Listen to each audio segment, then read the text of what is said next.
नमस्कार। अगला same school में आपका हार्दिक स्वागत है। आज हम पढ़ेंगे कक्षा 8वीं की किताब ध्रुवा भाग 3 की कहानी का पाठ 11वां, हिंदी ने जिनकी जिंदगी बदल दी। इसके लेखक का नाम है जयप्रकाश पांडे। तो चलिए बच्चों, शुरू करते हैं इसके कुछ प्रश्न उत्तर। इसका पहला प्रश्न का पहला भाग कहता है, मारिया को किस कार्य के लिए सम्मानित किया गया? इसका उत्तर है, हिंदी में किए गए उनके कार्य के लिए उन्हें सम्मानित किया गया। इसका दूसरा भाग कहता है, मारिया ने अनेक भाषाओं का अध्ययन क्यों किया?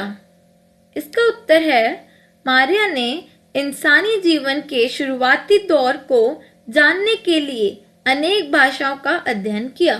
चलते हैं अब इसके तीसरे भाग की तरफ। मारिया बुडापेस्ट में कौन सी भारतीय पोशाक पहनना पसंद करती है और क्यों? इसका उत्तर है, वे सलवार सूट ठंड की वजह से पहनती है। यह भारतीयता के प्रति उनका प्रेम है। इसका दूसरा प्रश्न कहता है, नीचे दी गई तालिका में मारिया की और तुम अपनी पसंद लिखो। पहला, भारतीय खाना। मारिया की पसंद पूरी मटर पनीर। तुम्हारी पसंद मटर पनीर लच्छा पराठा। दूसरा, शहर। मारिया की पसंद दिल्ली, उदयपुर, मैसूर, पुडुचेरी। तुम्हारी पसंद बंगाल, पूना, उदयपुर।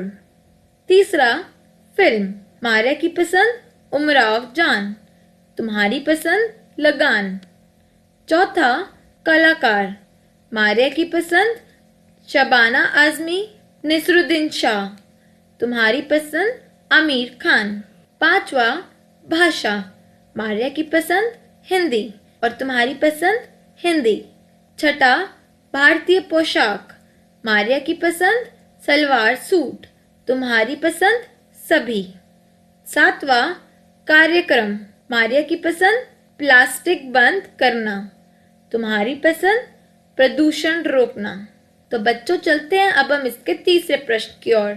इसके तीसरे प्रश्न का पहला भाग कहता है, इस भेंटवार्ता की शुरुआत में ही मारिया ने क्षमा याचना क्यों की? इसका उत्तर है, भेंटवार्ता की शुरुआत में मारिया ने क्षमा याचना की कि वह दिल्ली के व्यस्त यातायात के चलते समय से नहीं पहुंच सकी। इसका दूसरा भाग कहता है, उसने भेंटवार्ता की शुरुआत किस तरह की शिकायतों से की? इसका उत्तर है, उन्होंने शिकायत की कि भारत बड़ा व परंपरा में समृद्ध देश है, परंतु यहाँ की फिल्मों में छोटी छोटी बातों पर झूठ बोलते हैं और झूठ दिखाते हैं। इसका तीसरा भाग कहता है, तुम भी कभी क्षमा याचना और शिकायतों का व्यवहार करते होंगे। बताओ वह कौन कौन से अवसर होते हैं और किन किन चीजों के बारे में किस किस से तुम क्षमा याचना और शिकायत करते हो? इसका उत्तर है, जब कभी कोई चीज हम चाहते हैं परंतु वह नहीं मिलता तो हम शिकायत करते हैं। यदि हम कोई गलती करते हैं तो क्षमा याचना करते हैं। इसका चौथा प्रश्न कहता है, मान लो कि तुम्हारे स्कूल और किसी अन्य स्कूल के बीच क्रिकेट मैच हुआ और उसमें तुम्हारे स्कूल की क्रिकेट टीम की जीत हुई हो, मगर किसी समाचार पत्र में खबरें तो सही रूप में तुम्हारे स्कूल और किसी अन्य स्कूल के बीच में खेले गए मैचों की छापी गई हो और उसके साथ जो तस्वीरें छापी गई हों वह किसी दूसरे मैच में खेलने वाली टीम की हो। इसके लिए तुम शिकायत करना चाहो तो क्या क्या करोगे? इसका उत्तर है, हम एक शिकायत पत्र उस समाचार पत्र के संपादक को लिखेंगे तथा उसके दफ्तर में जाकर सही तस्वीरें देंगे और उसे सही तरीके से छापने का अनुरोध करेंगे। इसका पांचवा प्रश्न कहता है, यहाँ के फिल्म वाले इतनी छोटी छोटी बातों पर झूठ बोलते कि नहीं बल्कि झूठ दिखाते भी हैं। ऊपर मारिया ने भेंटकर्ता से जो बात कही है उसको पढ़ो। अब बताओ कि पहला, तुम इस बात से कहाँ तक और क्यों सहमत हो? इसका उत्तर है, हम इस बात से सहमत हैं क्योंकि छोटी छोटी बात को इतना बढ़ाकर बताया जाता है कि वह सच हो ही नहीं सकती, ना ही सच लगती हैं। देखने वाले को झूठ देखना पड़ता है, चाहे वह अच्छा ना लगे। इसका दूसरा भाग कहता है, क्या सिनेमा में झूठ और सच की बातें दिखाना जरूरी होता है? यदि हाँ तो क्यों? इसका उत्तर है, सिनेमा मनोरंजक के लिए या संदेश के लिए होता है। मनोरंजन में हंसी मजाक होना चाहिए। इस तरह का मनोरंजन स्वस्थ और संदेशपूर्ण भी होना आवश्यक है। इसमें झूठ नहीं दिखाना चाहिए क्योंकि इससे समाज पर गहरा प्रभाव पड़ता है, और सच्चाई अवश्य होनी चाहिए क्योंकि समाज को सही का ज्ञान होता है। तो चलते हैं बच्चों इसके छठे प्रश्न की ओर। हंगरी में संयुक्त परिवार की सोच नहीं है। पति पत्नी व बच्चे भी केवल 20 साल की उम्र तक माता पिता के साथ रह सकते हैं। कुल मिलाकर एक इकाई का छोटा परिवार। ऊपर के वाक्यों को पढ़ो और बताओ कि पहला, भारत में बच्चे कब तक माता पिता के साथ रह सकते हैं और क्यों?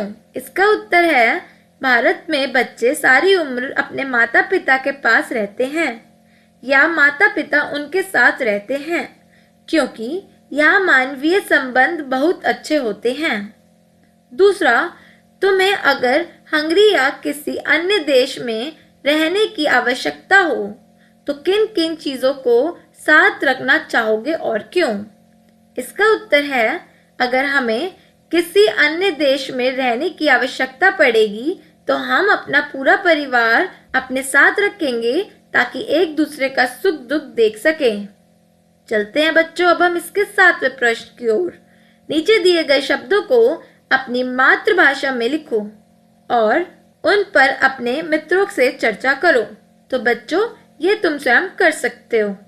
इसका 8वां प्रश्न का पहला भाग कहता है, मारिया को समुद्र में प्लास्टिक के द्वीप और धरती को खराब करने वाली चीजों से चिंता हुई है। क्या तुम्हें भी अपने आसपास में फैली गंदगी, कूड़े कचरे के ढेर और तुम्हारे वातावरण को खराब करने वाली चीजों को देखकर चिंता होती है? कारण सहित उत्तर दो। इसका उत्तर है, हमें भी अपने आसपास पड़े कूड़े कचरे को देखकर बहुत बुरा लगता है क्योंकि इससे वातावरण तो प्रदूषित रहता ही है, साथ ही बीमारियां भी फैलती हैं। इसका दूसरा भाग कहता है, तुम अगर अपने आसपास घर, स्कूल व परिवेश की साफ सफाई करना चाहो तो क्या क्या स्वयं कर सकते हो और क्या क्या करने में तुम्हें अपने मित्रों, संबंधियों, शिक्षकों और अन्य लोगों की सहायता लेनी पड़ सकती है? इसका उत्तर है, हमें साफ सफाई करने के लिए झाड़ू, पोछा, पानी, फिनाइल, कूड़ेदान आदि की आवश्यकता पड़ सकती है। तो बच्चों इसका 9वां प्रश्न कहता है, नीचे एक शब्द के 2 समान अर्थ दिए गए हैं, जैसे नमूना, धरती, पृथ्वी, धरा। अब तुम भी इन शब्दों के 2 समान अर्थ लिखो। पहला, दोस्त। उत्तर है मित्र, सखा। दूसरा, माँ, माता, जननी।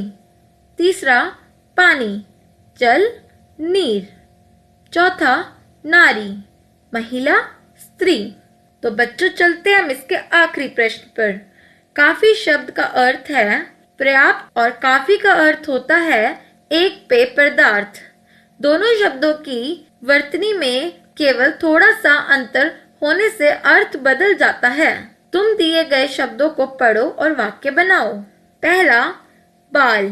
कमला के बाल बहुत घने हैं। बॉल, खिलाड़ी अपनी बॉल को पकड़ने के लिए आगे बढ़े।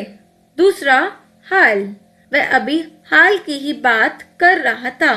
हॉल, सभी दर्शक हॉल में चुपचाप बैठे फिल्म देख रहे थे। तीसरा, चाक, कुम्हार अपनी चाक से अनेकों बर्तन बनाता है। चौक, ब्लैक बोर्ड पर चौक से लिखो। चौथा है काफी, यहाँ काफी सामान भरा पड़ा है। कॉफी, तुम गर्म कॉफी पी कर जाना। तो बच्चों, ये था आज का 11वां पाठ, हिंदी ने जिनकी जिंदगी बदल दी। आशा करती हूँ आपको इस वीडियो के माध्यम से इस अध्याय को समझने में बहुत सहायता मिली होगी। ये वीडियो अगर आपको पसंद आया हो तो लाइक और शेयर जरूर करें और हमारे इस YouTube चैनल को सब्सक्राइब करना ना भूलें। धन्यवाद।